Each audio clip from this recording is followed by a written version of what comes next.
de Miranda a Porto Canudo.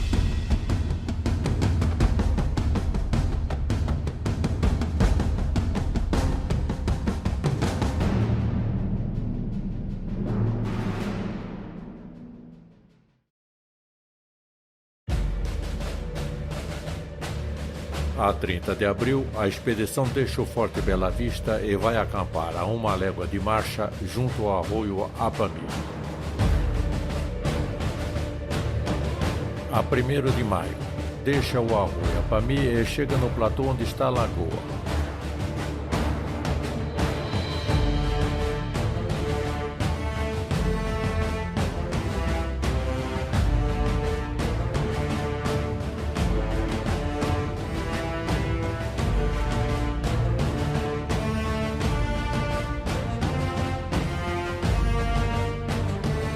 Porém, decide o comandante se estabelecer junto à sede da fazenda, na bifurcação dos arroios 1º e São Lourenço. Esse acampamento denominou-se Córrego da Invernada.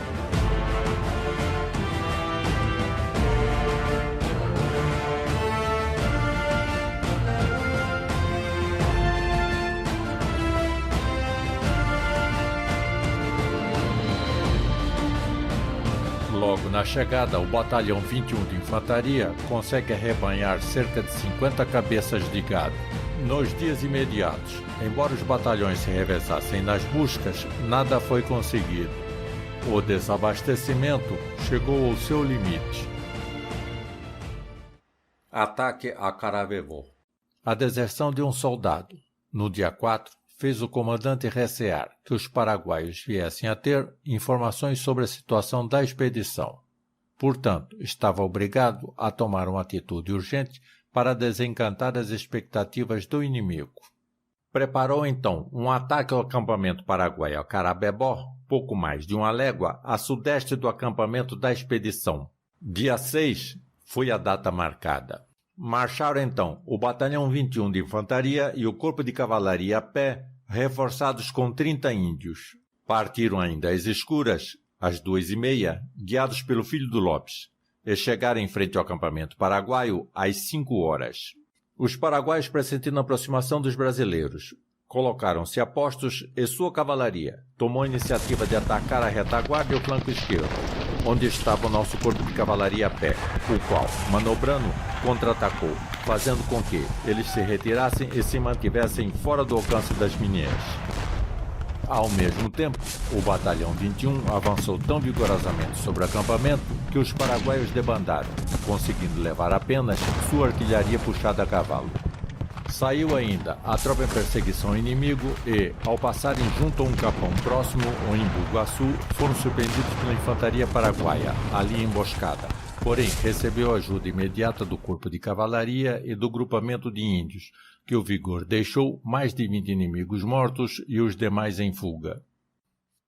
Com os estampidos da artilharia paraguaia, ouvidas do acampamento, o coronel despacha sua artilharia a toda pressa, protegida pelo 17 de voluntários, para ocupar uma pequena elevação a meia légua do nosso acampamento.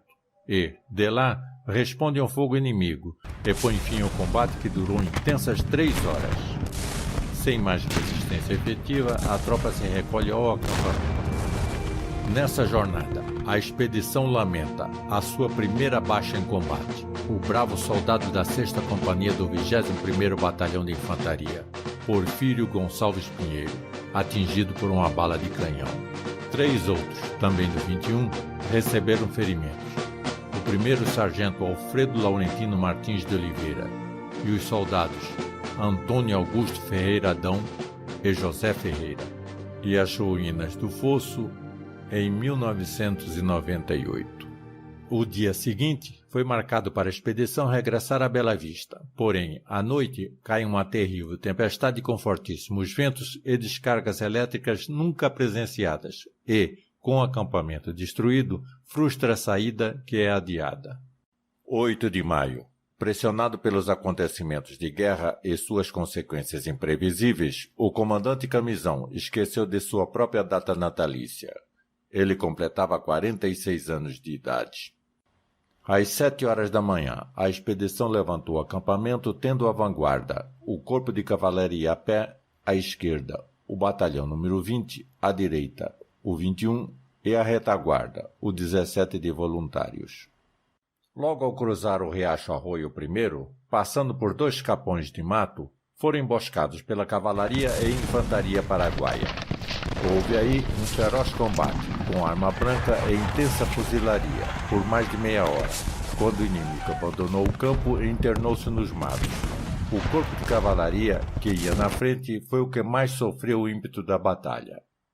Os índios que acompanhavam a expedição, tomados de ódio pelos paraguaios, mutilaram todos os cadáveres guaranis, obrigando uma intervenção ríspida do coronel Camisão. As obras de Toné, que citam esse episódio, relatam inúmeros feitos dos soldados, e até sobre uma mulher que apanha a clavina do marido morto e, disparando-a por vezes, defende a vida do filhinho de colo, que depositara no chão. A expedição teve de baixar à sepultura 10 homens: Sargento Luiz Ferreira de Melo, Cabo Manuel Ildefonso de Campos, Anspensada José Bernardino Ferreira, soldados Joaquim Bueno Pitaluga, Timóteo Antônio de Souza, Modesto de Paula e Souza, Inácio José Correia, João Evangelista da Almeida, Antônio Bueno de Azevedo e Pedro José Francisco. Outros 5 ficaram feridos: Anspensada Antônio Dias dos Santos, Antônio Ferreira das Almas e os soldados Cassimiro Bispo Rei Professor, Joaquim da Costa Queiroz e Firmiano Teixeira. Esse combate foi nomeado pelos paraguaios como Mbaendê.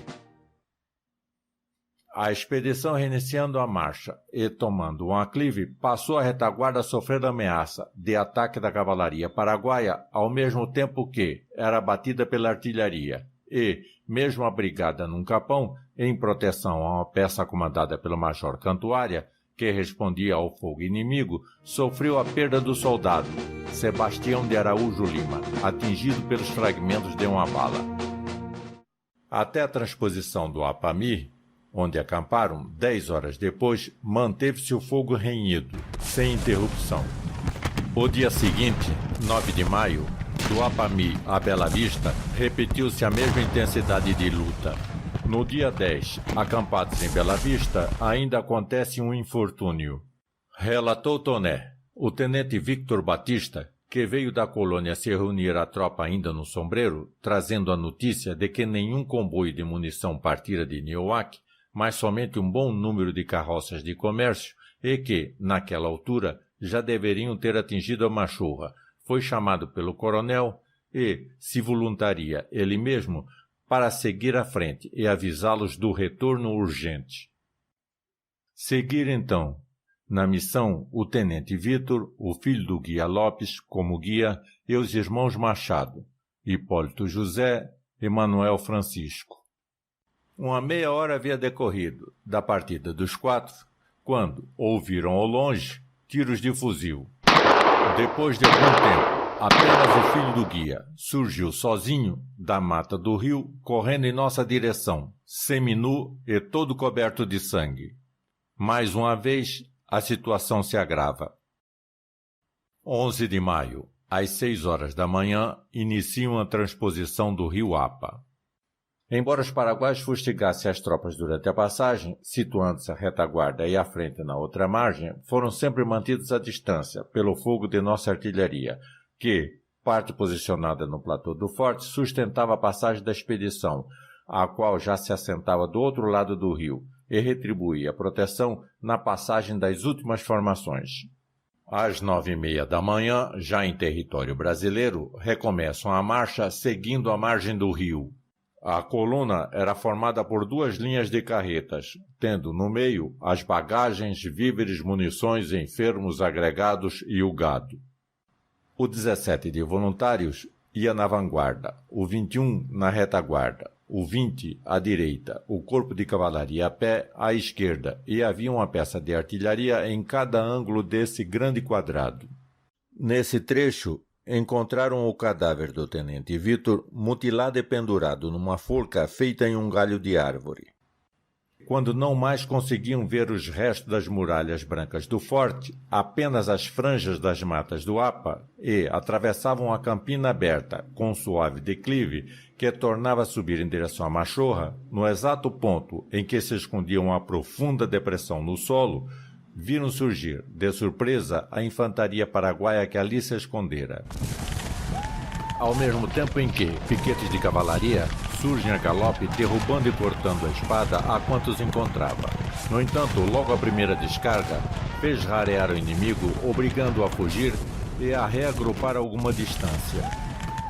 Preparando-se para feroz combate, fecharam-se os batalhões enquadrados em torno das peças que, com o nutrido fogo, dizimavam o inimigo. Porém, os fortes estampidos fizeram o gado debandar, causando uma desordem na formação da retaguarda. E o inimigo, aproveitando essa oportunidade, dispõe sua cavalaria em duas grandes colunas que passam rentes nas laterais, querendo ir fechar sobre a retaguarda.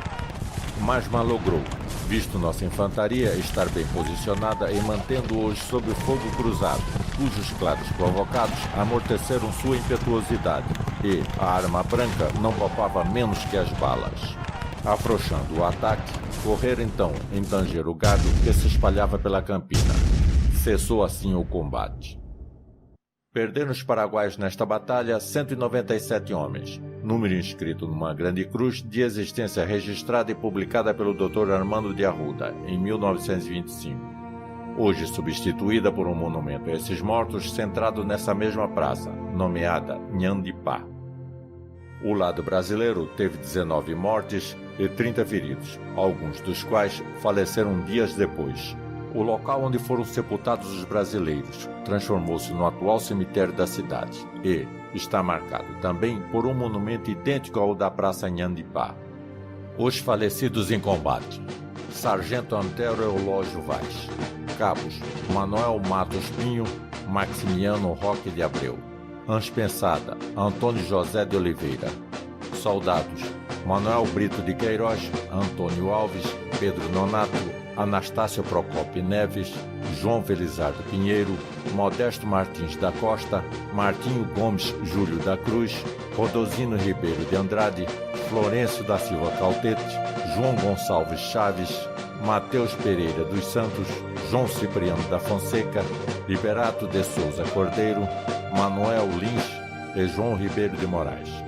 Os feridos: Tenentes Joaquim Matias de Assunção Palestina e Raimundo Fernandes Monteiro Júnior. Cabos: José Maciel do Lago e Calixto de Medeiros.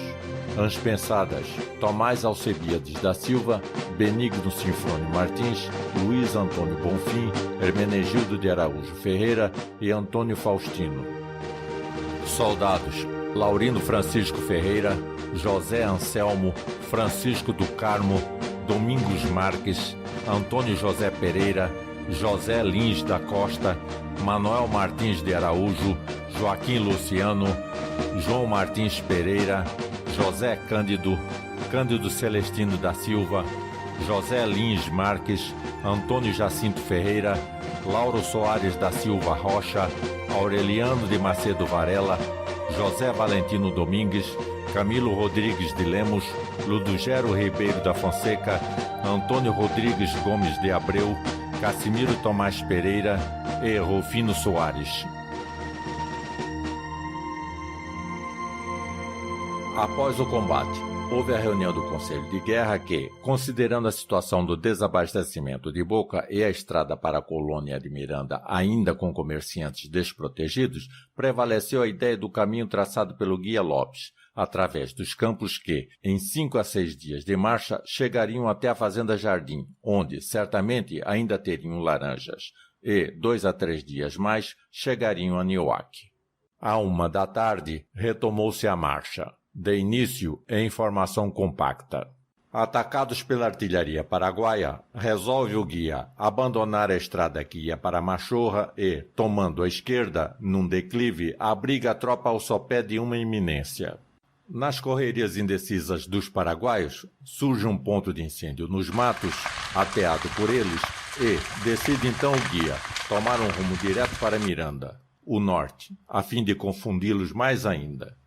A expedição foi acampar com o sol posto, perto de uma das cabeceiras do José Carlos, e só encontraram um chão poeirento, água pouca, turva e detestável. Não havia água para o gado, e, para alimentar a tropa, só 4 reses, as mais miseráveis das juntas, que foram abatidas, ao invés das 24 diárias. O coronel determina nessa noite a distribuição de todos os víveres à tropa, aliviando a carga e liberando as carretas para o transporte dos feridos. A 12 de maio, ao romper do dia, a expedição recomeçou a marcha, através de Alto Capinzal, e, por longas voltas, transpuseram o riacho José Carlos, evitando os brejos de suas nascentes. Ainda assim, houve avanço para o norte. Com a promessa do guia estar buscando uma ravina profunda, que já conhecia, e o sol baixando no horizonte, o comandante da artilharia notifica o coronel que os bois de tração das peças não mais andavam. O corpo de exército acampou num pequeno outeiro, em parte coberto de mato, e na extremidade havia uma fonte de água. Mas logo se aproxima o fogo que progredia na mata, trazido pelo vento sul que só desviou diante do acero, feito com muito custo, e não sem antes cobrar a vida de alguns. Após esse martírio, ao se dirigirem à fonte, encontraram os paraguaios lá emboscados, e foi necessário um pequeno combate para desalojá-los e alguns tiros de artilharia, para afastar toda a tropa inimiga. Nessa mesma noite, foram aliviadas todas as bagagens, permanecendo a tropa apenas com as roupas do corpo. Eis a área especulada em que a expedição acampou e permaneceu até a manhã do dia 14 devido às chuvas torrenciais. Sabe-se que havia uma nascente e era próximo a um vale profundo. As curvas de nível aí apresentadas possuem 25 metros de diferença. Portanto, é a conclusão de uma rota possível para caminhantes estropiados acompanhando pesados carros puxados por bois exaustos. No dia 13, o mau tempo impediu a marcha. Dia 14, ainda com chuva, marcham com dificuldades por uma mata cerrada por 2 horas, cuja direção evitava o desfiladeiro. Indagado o guia sobre o rumo que seguiam, diz ele que desviava para os campos de cal, para confundir os paraguaios. Essa resposta nos faz suspeitar que o guia tomava o rumo oeste, pois esses campos se localizam ao sul da Serra de Bodoquena junto ao Rio Perdido, ou talvez o orgulho estivesse escondendo sua desorientação. Ao meio-dia, enfrentavam a barreira de Taquaras, da qual saíram às 5 horas da tarde, e foram acampar junto a um cômoro com nascente a 1/4 de légua. Embora o local já estivesse ocupado pelos paraguaios, 2 granadas de canhão os desalojaram. A distribuição de comida nessa noite foi irrisória. Dia 15, ao nascer do sol, estavam sobre uma planície coberta de macega. O terreno apresentava uma série de montículos, intervalados por extensos pântanos e sancas estreitas, de travessia difícil. E houve aí uma importunação de ataque de cavalaria e infantaria paraguaia. Ao deixar essa área de brejo, foram envolvidos pelas chamas ateadas no campo pelos paraguaios. O fogo se extinguiu por fim. A caminhada que se seguiu foi muito sofrida, com sol ardente. Disse Toné que caminharam nesse dia por 2 léguas. Já acampados, foram ainda atacados com outro incêndio antecedidos de piquete e tropas, a fim de evitar que fosse feito algum acero. Mas nossos soldados, com respostas precisas, fizeram os próprios paraguaios serem engolidos pelo fogo e pelo brejo. Houve, entretanto, baixas na expedição por inalação da fumaça. Junto a esse ponto havia uma colina dominante de onde os paraguaios ameaçavam, mas foram de lá desalojados.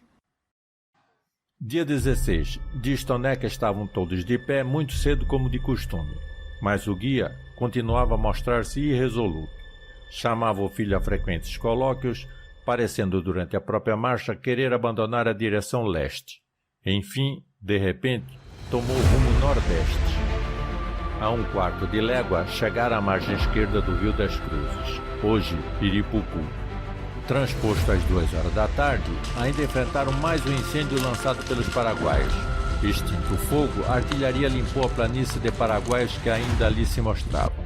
Avançando pouca coisa e, apoiando-se na mata que ficava à esquerda, acamparam.